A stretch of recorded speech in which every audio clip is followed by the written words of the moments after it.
This is Cast of Wonders, the young adult fiction podcast featuring stories of the fantastic. Welcome! Episode 463. I'm Catherine Inskip, your editor and host. Our story for today is Loving the Falls by Marie Vibert, a Cast of Wonders original. Marie Vibert has sold over 70 short stories, dozens of poems, and a few interactive fictions and comics. Her first novella, The Unlikely Heroines of Callisto Station, is the cover story for the July 2021 Analog magazine. And her debut novel, Galactic Hellcats, about a female biker gang in outer space rescuing a gay prince, came out in March of 2021. By day, she is a computer programmer in Cleveland, Ohio. Find out more about her online or follow her on Twitter. This story is narrated by Kat Corbetti. Kat Corbetti is a queer Greek-Serbian FFF writer, film critic and podcaster based in London, UK. Her novel in progress about a secret society of Swedish superheroes was shortlisted for the London Writers' Awards in 2019, and she was a juror for the Best Non-Fiction category in the 2020 British Fantasy Awards. She organises Spectrum, the largest critique group for SFF writers in the UK, and is one of the podcast editors at Strange Horizons magazine. Her day job is in theatre. There are some content warnings for this episode. It covers themes of suicidal ideation, death and divorce. And now, we've a tale to tell.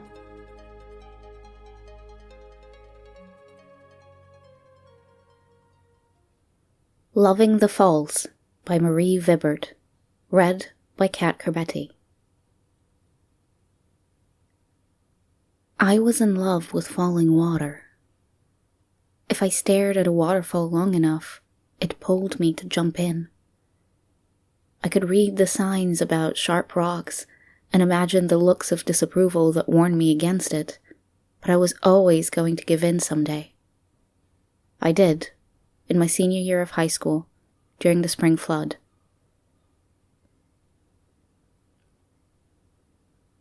The vitality of the river was over the top, the surface all surge and deft scoops. I imagined it'd be like sliding on silk, or caramel, or running my body over God's six-pack abs. It wasn't. The impact hurt. Rock cracked my butt like the water wasn't there. And then I was breathing water, sputtering. I panicked and flailed, realizing I'd made a terrible mistake. My love was unrequited, leaving me nothing but a slush of pebbles and twigs and the slick as snot bottom. No glorious view of the edge, no anticipation, no acceptance. There was a brief moment of stomachlessness, and then I hit a wall of concrete and died.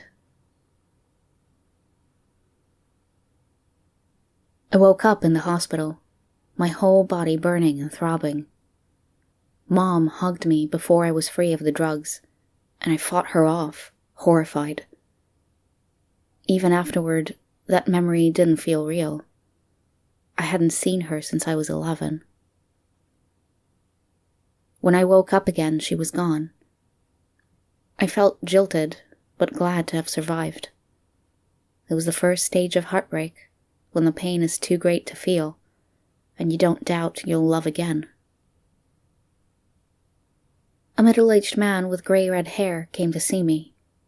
He wrung his ball cap in his hands and stared at the wall while tears sparkled in the edges of his wrinkles, and he told me how sorry he was he hadn't gotten to me in time. That was my first clue. His name was Wally, and he worked for the county road department. He smelled like cigarettes and diesel. He gave me a small bear, the kind you get out of big choice machines. It was hard and brown, and it smelled like him. "Where's my dad?" I asked the nurses. "Your mom's coming," they said. "After we move you out of ICU."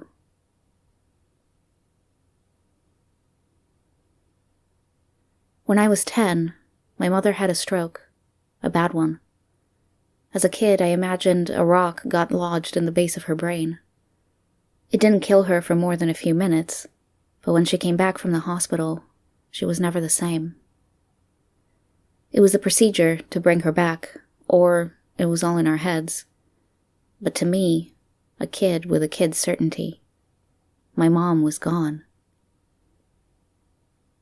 In my new hospital room, with windows and a watercolor on the wall, a doctor came and showed me pictures, pretty animations of spongy goo spiking out into neurons and networks.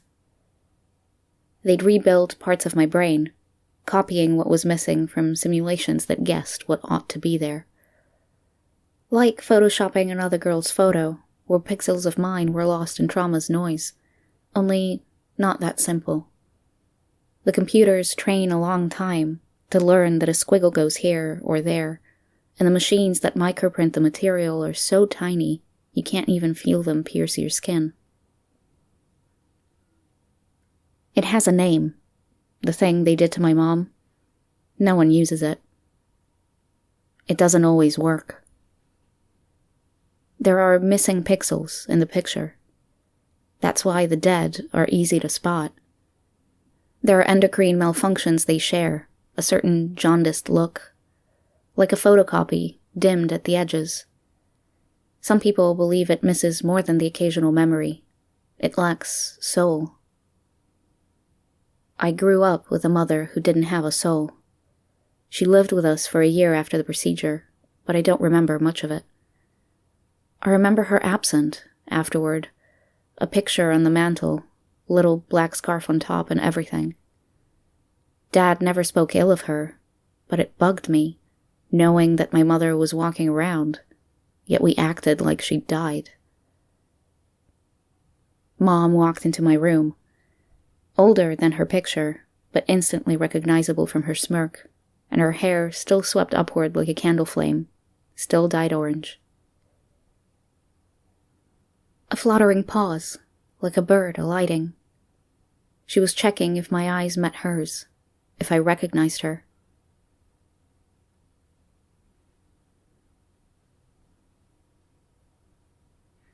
"Hey, kiddo." She sat in the chair by my bed.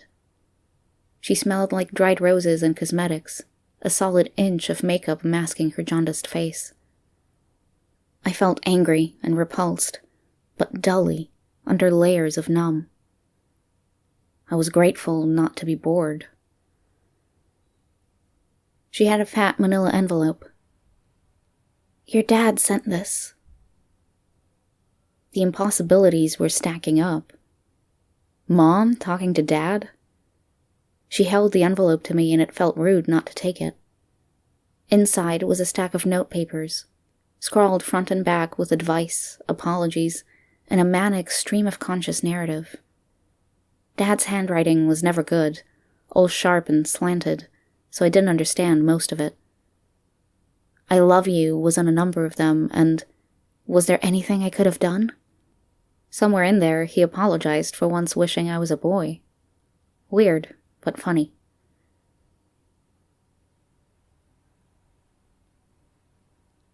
Mom tried not to watch me reading. "You've got cards?" They were on the bedside table, from kids at school I didn't know well. We'd graduate in a month, and I might never have talked to them. Someone had sent me a yearbook. They hadn't done a special spread for me, like they had when David Keene hanged himself. Not even a little black ribbon painted around my picture. I knew I wasn't allowed to be disappointed by that. Mom was waiting for me to talk. What were we supposed to talk about? The last time I knew her, my deepest interests had breakfast cereal tie-ins. She had come, though. "What is all this?" I fanned out Dad's notes on my knees. "Was I too—" another note said, and then something indecipherable, scribbled out. Mom looked delighted I'd asked. "He was a mess. used up every scrap of paper in the house. He asked me to pick the best ones to give you, but please. She threw her hand up. I am done making decisions for him. Had she made decisions for him? There was so much I didn't know about her, about them. I'm dead now, like you. Mom bared her teeth, a hiss like when you see a child scrape their knee and don't actually feel bad for them. I always hated that. If anything, they should say undead. It would give the goths something to look forward to, eh? All the teen suey... She caught herself. Smiled too big, exposing gray gums, jaundiced teeth. Most people won't notice. You look great. I didn't kill myself. That was my first time saying it. It already felt like something I'd said too many times without being listened to. Thank goodness that trucker saw you jump. Mom reached out like she wanted to take my hand, but thought better of it. I know we haven't been close. Your father would be here if he hadn't used up all his understanding on her? Did he pay for the procedure? Why? Why bring me back? He couldn't live with a dead wife. She looked past me. You still blame me for leaving. I don't blame you for leaving. This also felt like something I'd said 1,000 times, but I never had. No one had ever asked if I blamed her. Where's Dad? Your father's a coward. Mom stood up. This can be a new beginning. Whatever drove you to jump. I wasn't committing suicide. I thought I could body surf it. Mom stopped. She really looked at me. Jesus, Nikki, why would you think that? I didn't have an answer. She apologized and tried to kiss me on the cheek, but I pulled away. We'll talk. She moved to the door. When you're ready. She left me a business card, soft plum colors and "Living is worth it" in curly letters. I tossed it and Dad's notes in the trash.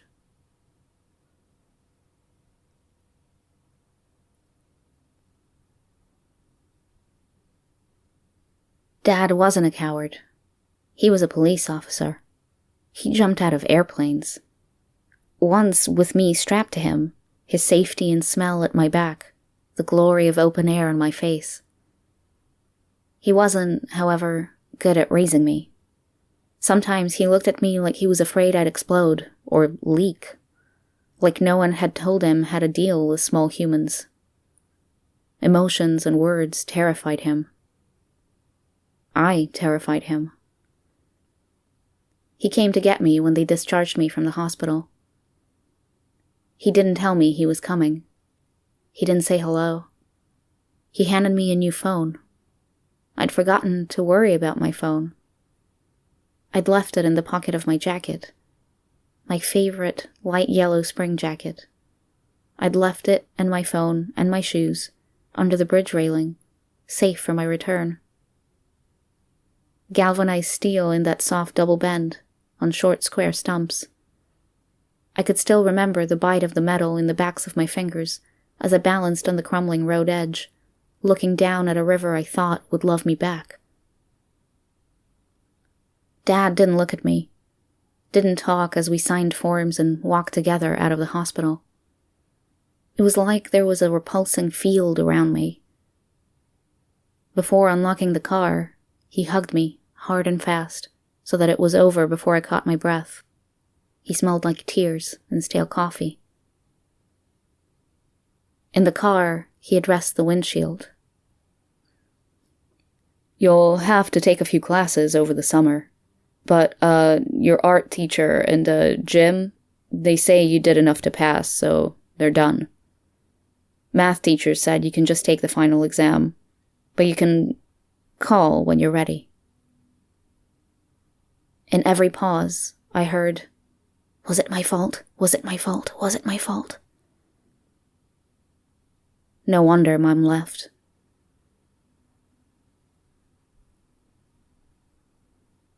As soon as I could, I snuck back to the falls. The water was lower now. Ordinary. Dry scalps of rocks. I still loved the braided shapes of the river, but painfully. I crawled along the bridge railing, but my jacket wasn't there, nor in the bushes downwind.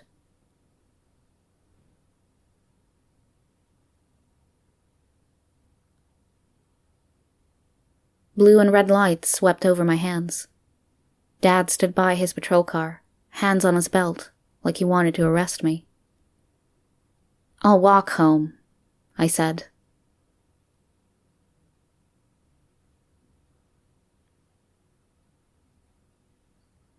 I beat him home. Maybe he'd had to check in at the station. I stared at myself in the mirror. Stare long enough at yourself and you become something else. All surface. My skin was tight, pale, especially around the eyes, like my eyeballs might pop out any minute from the pressure of my shrinking skin. Had I always looked like that? My body wasn't quite my own anymore. Dad came in the back door, dropped his keys in the little dish by the sink, took off his boots and belt. I heard him splash water on his face. I heard him come up the stairs and pause. Take another step and pause. He'd done this to me. I was a copy. I died legally. The death paperwork signed, credit non-transferable. Dad had had to reopen my bank account, re-gift me my own things. The laws were arbitrary and uneven. I could still finish school, but had a new Social Security card coming. He knocked. "Nikki?"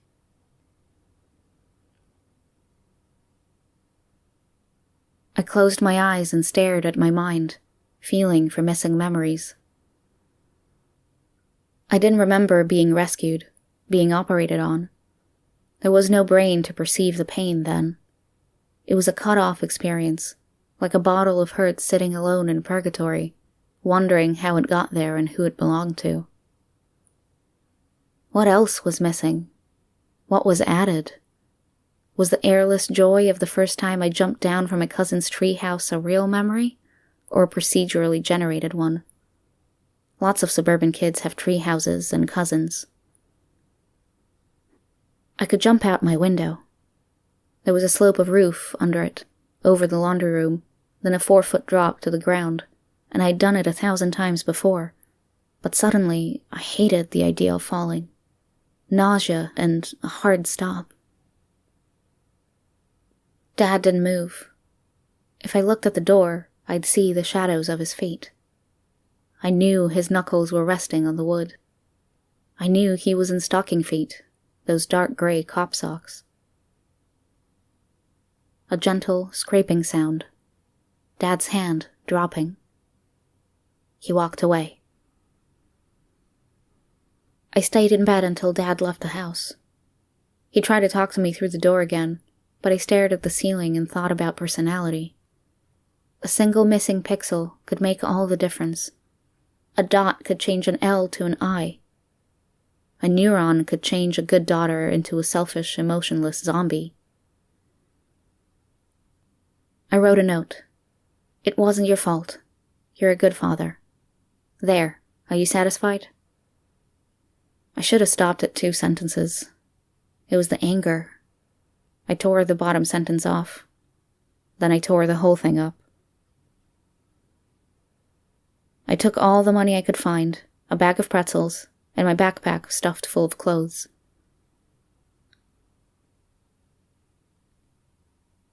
Mom used to hitchhike. Dad told me about it.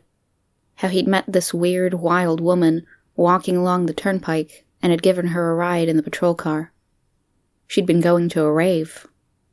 He had hung around to take her home, calling it in as a potential drug bust. I wondered what the kids at the party made of this square, young cop. Times have changed. No one stopped for my thumb. One guy stuck his thumb out the window back at me.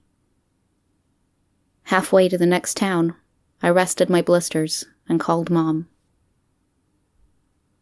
Mom's apartment was cluttered. She moved a pile of clothes off a chair for me to sit. "Check this out." She took a framed picture off the wall and offered it to me like I was supposed to eat it.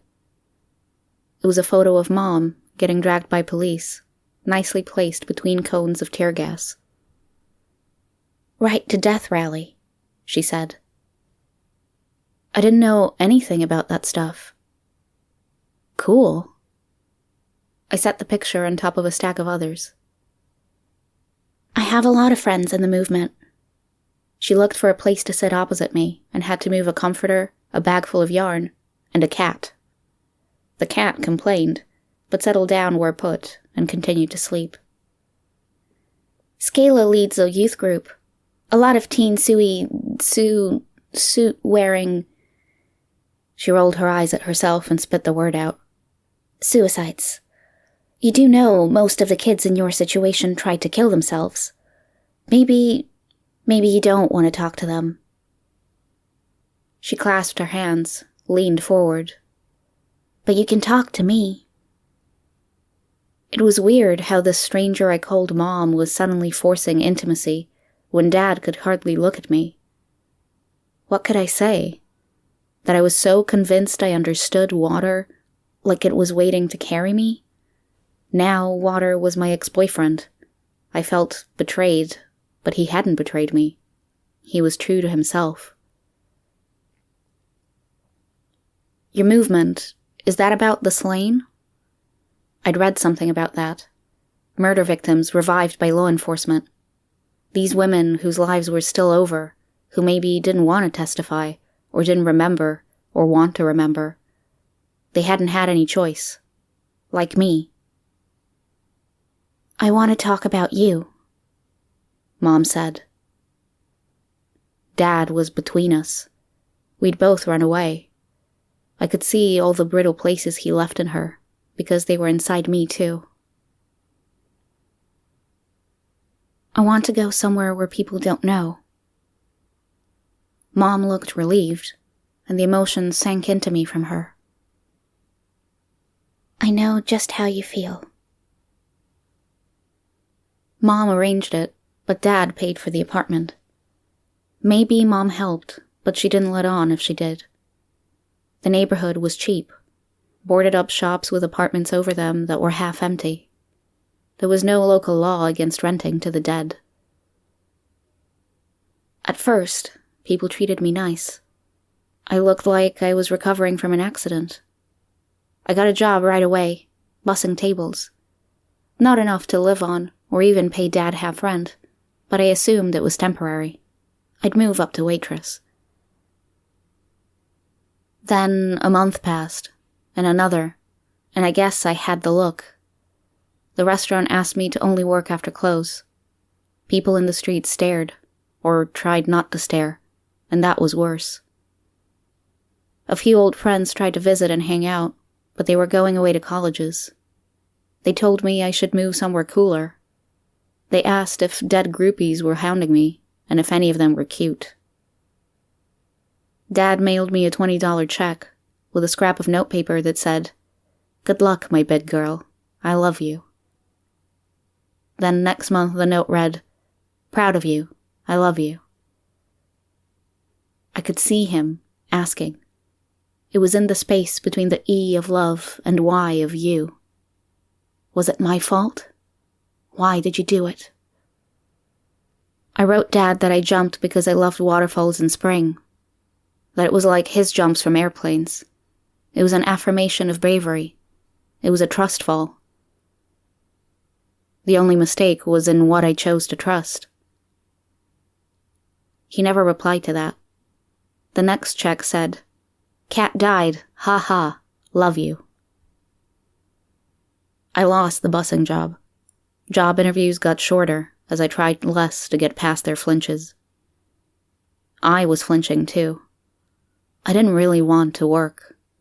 Knowing I died made me want to taste the air. It made me feel guilty I wasn't relishing every gray sky and blast of bus exhaust. When I was 10, partially in rebellion as a cop's kid, I shoplifted a new dress for my Barbie doll. I remember sitting in the car, running my fingers over the clear plastic, feeling the ruffles of the doll dress that had been so beautiful in the store, and realizing that I didn't want it, that it made me feel dirty. Cheating death was like that, only I hadn't even chosen to do it. Mom pushed through the door before I'd finished undoing the chain lock. She got it herself with a practice flick. "Do you have any idea how much this place is costing your father?" And thank you for pointing it out, I thought, and gestured at my miserable room. Dusty window, hot plate, and boxes of food on an old television stand. One bare mattress, 2 plastic chairs, on tray. Knowing you ought to feel grateful doesn't help you actually feel grateful. "He's struggling." Mom held her beaded purse like a podium edge. "Jilly Peterson tells me his gas and water are off. Do you want him to live like that? What about when winter comes? Have you thought about that?"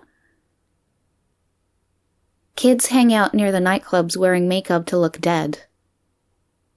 Stacks of failed foundations crowded the sagging cardboard box I used as a bureau.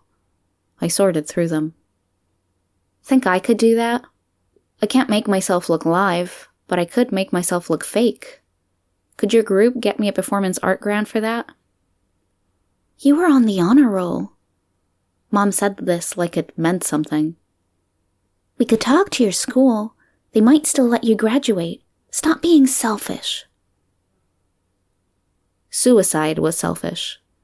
I hadn't done that. But risk-taking, falling for the joy of it, wasn't that selfish? I'd prodded my memories and questioned them as much as anyone. Had I spent too much time alone? Read too much poetry? Too much jumping off things and surviving? I lifted the tea kettle, found it full enough and turned it on. There's nothing I can do. "There's a hostel for dead young adults in Buffalo, with a work and study program. It's not associated with my organization. No ties to me, no one who knows you. I'll pay for your trip. Would you consider, for your father's sake, going to it?" I turned before I could stop myself. I could see her hope, could feel something that might have been my own. Buffalo was near Niagara Falls.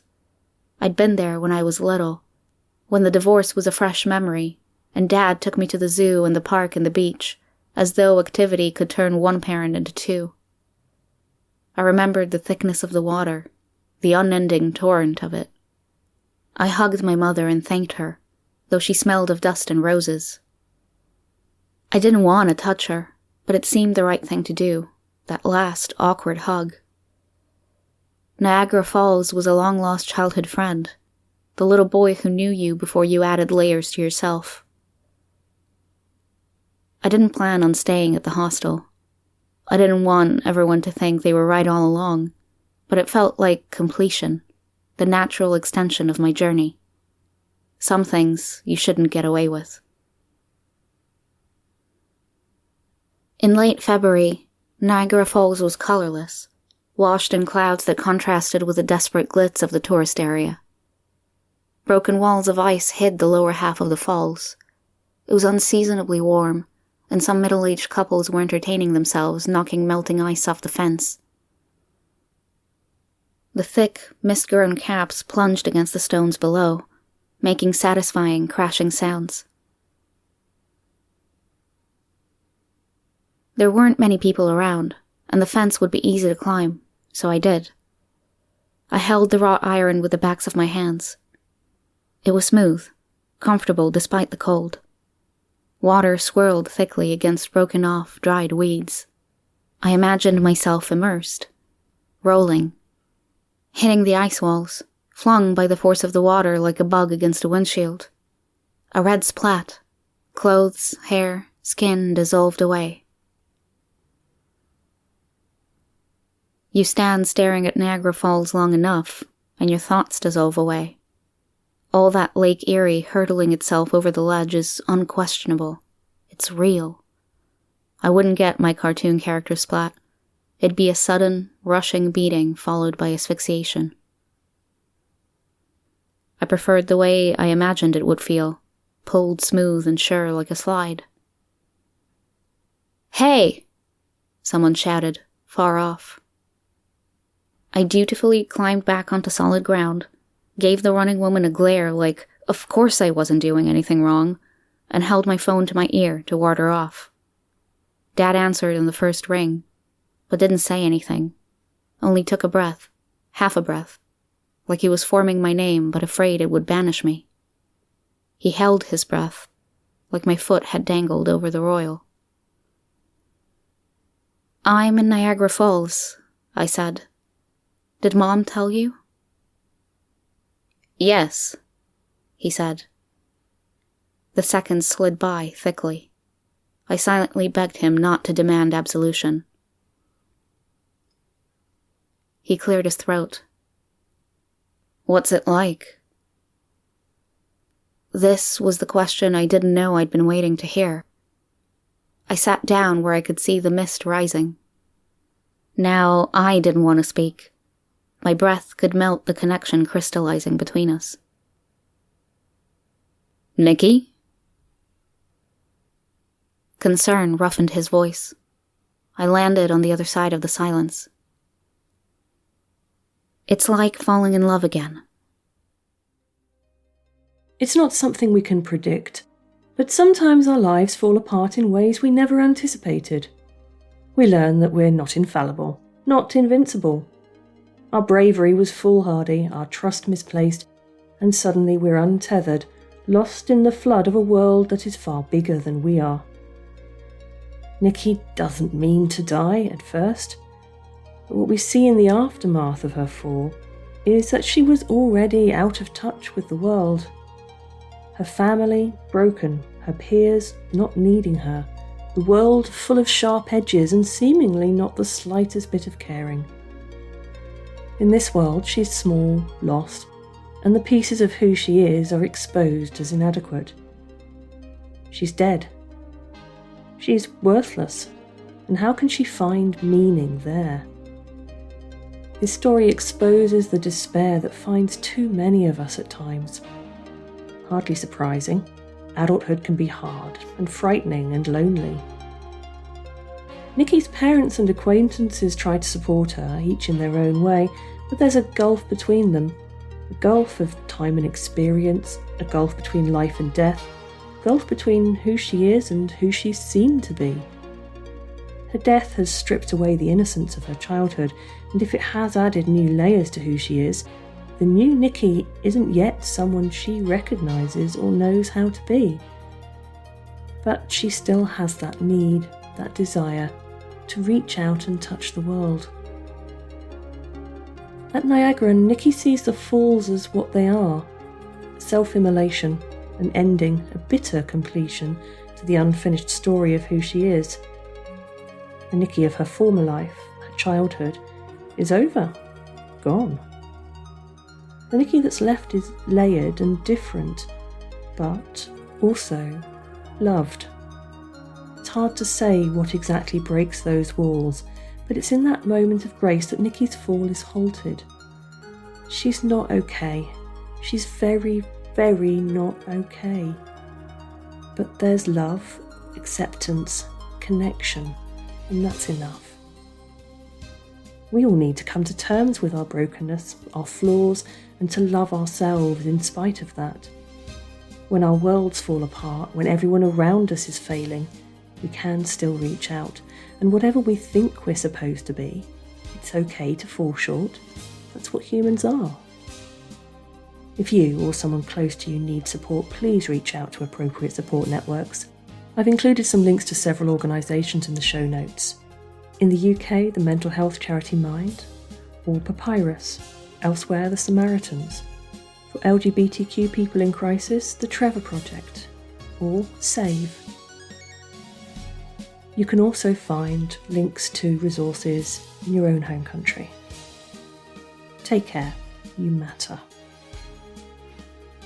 Join us again soon. We love bringing you the best audio fiction week after week, but we can't do it without your support. Your donations pay our authors, our narrators, our servers and our staff. Please consider supporting us with a monthly donation through either PayPal or Patreon.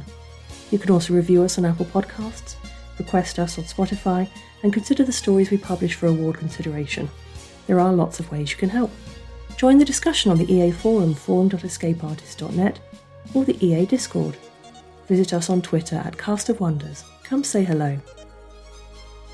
Cast of Wonders is a production of Escape Artists Incorporated and is brought to you by editor Catherine Inskip, assistant editors Andrew Cahoe and Carissa Sluss, editorial assistant Amy Brennan, associate editors Amy Brennan, Alicia Caparaso, William Haight Minor, Umeri Hussain, Sean Proctor, Ray O, Susie Rodriguez, Emma Smales, and Denise Sudell.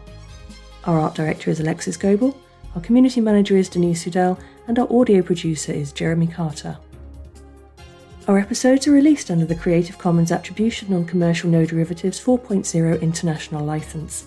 That means you can download or listen to the episode on any device you like, but you can't change it or sell it. Our theme music, Appeal to Heavens, is by Alexei Nov and available from Promo DJ or his Facebook page. Thank you for listening.